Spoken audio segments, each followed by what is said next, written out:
दहिया तालपदु सगड़ा रास्तार भित्तिप्रस्तर स्थापन कले विधायक।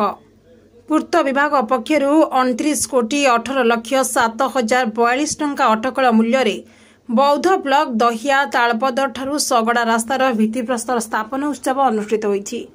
कंटामाल विधायक कन्हाईचरण डांग जोगदे नड़िया भांगी उक्त रास्तार शुभ भित्तिप्रस्तर स्थापन करिसेंति।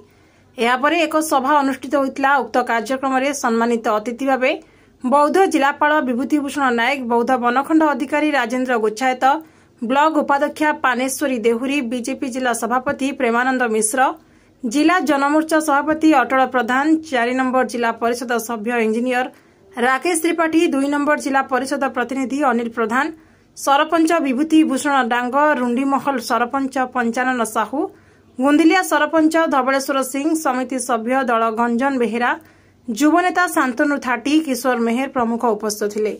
ଏହି କାର୍ଯ୍ୟକ୍ରମରେ ପଞ୍ଚାର ଅଞ୍ଚଳର ଅନେକ ଜନସାଧାରଣ ଲୋକେ ଉପସ୍ଥିତ ଥିଲେ।